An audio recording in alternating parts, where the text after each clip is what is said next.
안녕하세요. 법무법인효연의 대표 변호사 김재곤입니다. 이번 시간에는 경매의 함정인 유치권에 관해서 살펴보도록 하겠습니다. 유치권이 왜 경매의 함정인지, 경매의 함정임에도 불구하고 80%는 깨트릴 수 있다 하는 주제로 말씀드리겠습니다. 요즘 아파트 등 주택시장은 물론이고 부동산 시장이 전반적으로 침체되면서 상대적으로 경매 물건이 증가하는 추세에 있습니다. 이처럼 경매 시장이 활성화되더라도 크게 돈 버는 물건은 따로 있기 마련입니다. 바로 유치권이 신고된 물건이 그것이죠.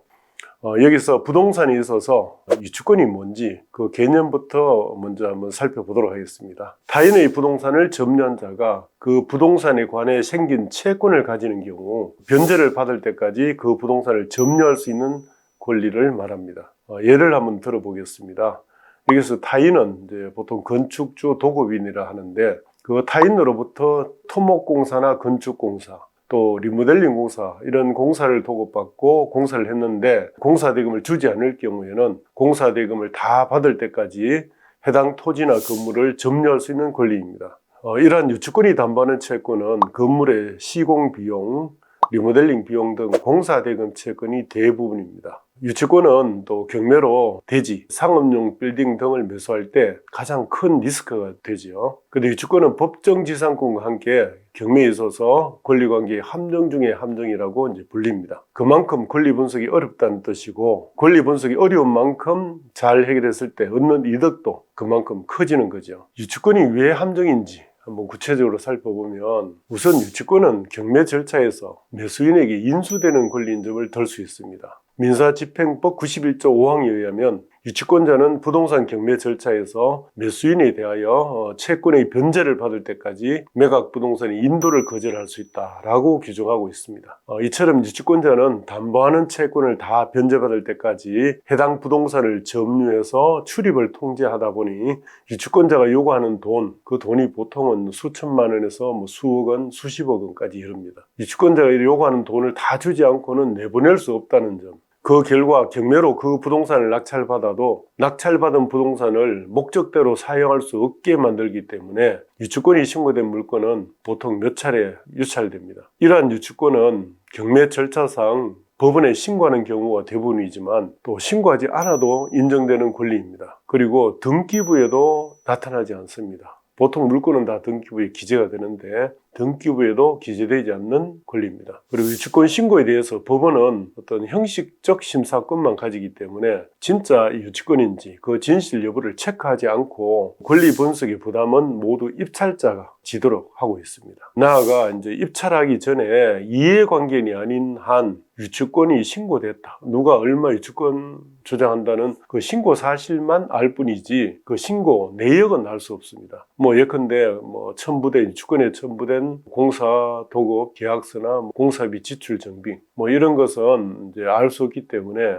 유치권을 보통 유령의 권리다. 눈에 보이지 않기 때문에 그렇게 표현하기도 합니다. 이와 같이 유치권은 권리 분석이 어려울 뿐만 아니라 유치권 신고 금액이 대부분 이렇게 수천만 원에서 수십억까지 이르기 때문에 위험 부담이 크죠.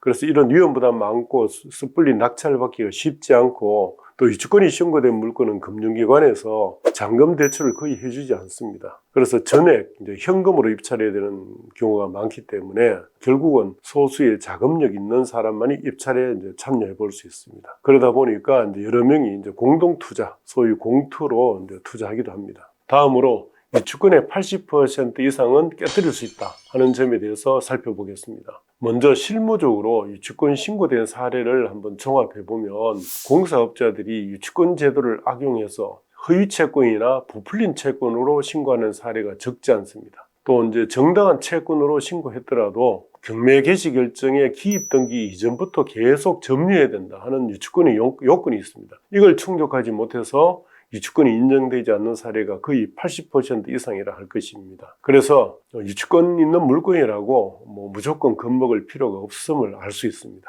유치권이 어떤 경우에 성립되는지 세분화된 그 성립 요건이 충족되지 못했다 하는 점을 밝혀내는 것이 바로 깨트리는 방법이 되겠죠. 그렇다면 유치권이 성립되려면 다음과 같은 요건이 필요합니다. 첫째, 유치권의 목적물이 보통 부동산이죠. 그것이 자기 소유가 아닌 타인 소유여야 합니다. 그러니까 자기 소유에는 유치권이 성립되지 않고 타인 소유의 부동산에 유치권이 성립되겠죠. 두 번째, 유치권이 피담보 채권, 보통 공사대금 채권이죠. 피담보 채권이 존재해야 합니다. 이미 변제됐거나 이렇게 소멸되었으면 당연히 유치권이 인정되지 않겠죠. 세 번째, 피담보 채권이 변제기에 있어야 합니다. 그 채권이 변제할 시기, 아직 변제기가 아직 많이 남았다면 지금부터 유치권 행사를 할 수는 없는 거죠.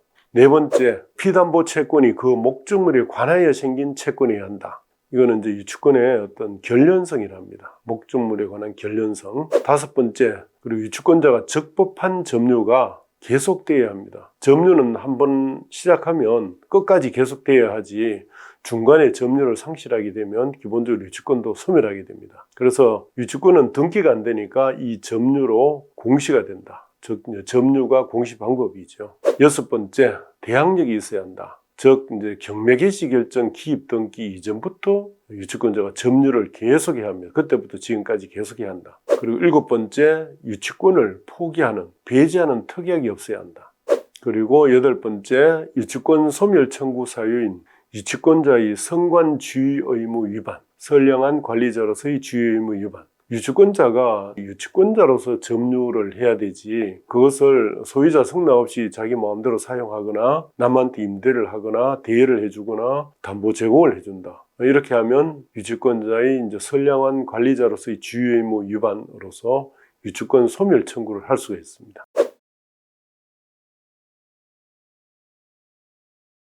결국 유치권을 깨뜨리려면 방금 살펴본 유치권의 성립 요건 사실과 반대되는 사실을 주장 입증하면 되겠죠. 즉, 첫 번째, 유치권의 목적물이 타인 소유가 아니라 유치권자 자기 소유라는 것을 증명하는 것. 두 번째, 유치권의 피담보 채권, 즉 공사대금 채권이 존재하지 않는다는 점 입증하면 되겠죠. 세 번째, 피담보 채권의 변제기가 아직 도래하지 않았다는 점. 그리고 네 번째, 피담보 채권이 그 목적물에 관하여 생긴 채권이 아닌 점, 즉 결련성이 없다는 점. 그리고 다섯 번째, 목적물 점유가 부적법하고 계속되지 않는 점. 여섯 번째, 대항력이 없는 점, 즉 경매 개시 결정 기입 등기 이후부터 점유했다는 점 입증하면 되겠죠. 그리고 일곱 번째, 유치권 배제, 포기하는 특약이 존재한다. 포기각서 같은 것을 쓴 사실이 있다는 점을 증명하시면 되겠죠. 여덟 번째, 마지막으로 유치권의 소멸 청구 사유인 유치권자의 선관주의 의무 위반 사실이 있다는 점. 즉 소유자 승낙 없이 사용하고 임대하고 대여하고 담보 제공을 했다 하는 점을 이제 주장 입증하면 유치권을 이제 깨뜨릴 수 있습니다. 무엇보다도 유치권이 성립하려면 이러한 유치권 성립 요건 사실이 하나도 빠짐없이 충족되어야 합니다. 그리고 유치권을 깨뜨리는 입장에서는 위의 성립 요건 사실 중 하나라도 충족하지 못했음을 밝혀낸다면 유치권은 깨뜨려집니다. 결국 유치권을 지키는 것은 매우 어렵고 깨뜨리기는 상대적으로 쉽다는 점을 알 수 있습니다. 이상 향후 경매 시장이 활성화될 것이라는 점, 유치권이 경매 투자의 블루칩인 동시에 함정 중에 함정이지만 권리 분석을 잘하면 80% 이상은 깨뜨려지는 점에 대해서 개략적으로 살펴봤습니다. 다음 시간에는 구체적인 유치권 깨뜨리기 방법 중에서 경매 초보자로서 유치권을 깨뜨리는 가장 쉽고도 중요한 1순위 방법인 유치권의 대항력 깨뜨리기라는 방법에 대해서 함께 살펴보겠습니다.